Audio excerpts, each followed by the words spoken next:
आज हम इस वीडियो में देखेंगे कि कैसे मध्य 18वीं सदी में यूरोप अलग अलग हिस्सों जैसे राजशाहियों, डचियों, डचीज और कैंटनों में बंटा हुआ था और उनमें कैसे अलग अलग भाषा और जाति के लोग रहते थे।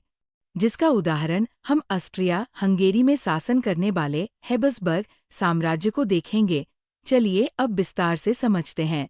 अगर आप मध्य 18वीं सदी के यूरोप के नक्शे को देखें तो उसमें वैसे राष्ट्र राज्य नहीं मिलेंगे जैसे कि आज है, जिन्हें आज हम जर्मनी, इटली और स्विट्जरलैंड के रूप में जानते हैं। वे तब राजशाहियों, डचियों, डचीज और कैंटनों, कैंटन्स में बंटे हुए थे, जिनके शासकों के स्वायत्त क्षेत्र थे। पूर्वी और मध्य यूरोप निरंकुश राजतंत्रों के अधीन थे और इन इलाकों में तरह तरह के लोग रहते थे। वे अपने आप को एक सामूहिक पहचान या किसी समान संस्कृति का भागीदार नहीं मानते थे। अक्सर वे अलग अलग भाषाएं बोलते थे और विभिन्न जातीय समूहों के सदस्य थे। अब हम उदाहरण के माध्यम से समझते हैं।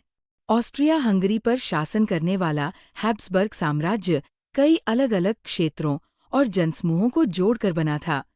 इसमें एल्प्स के टिरोल, ऑस्ट्रिया और सुडेटनलैंड जैसे इलाकों के साथ साथ बोहेमिया भी शामिल था, जहाँ के कुलीन वर्ग में जर्मन भाषा बोलने वाले ज्यादा थे। हैब्सबर्ग साम्राज्य में लोम्बार्डी और वेनेशिया जैसे इतालवी भाषी प्रांत भी शामिल थे।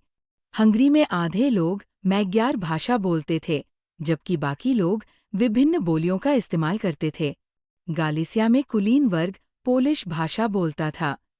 इन प्रभावशाली समूहों के अलावा हैब्सबर्ग साम्राज्य की सीमा रेखाओं के भीतर भारी संख्या में खेती करने वाले लोग अधीन अवस्था में रहते थे, जैसे उत्तर में बोहेमियन और स्लोवाक, कार्न्यूला में स्लोवेन्स, दक्षिण में क्रोएट तथा पूरब की तरफ ट्रांसिल्वेनिया में रहने वाले राउमन लोग। ऐसा फर्क राजनीतिक एकता को आसानी से बढ़ावा देने वाला नहीं था।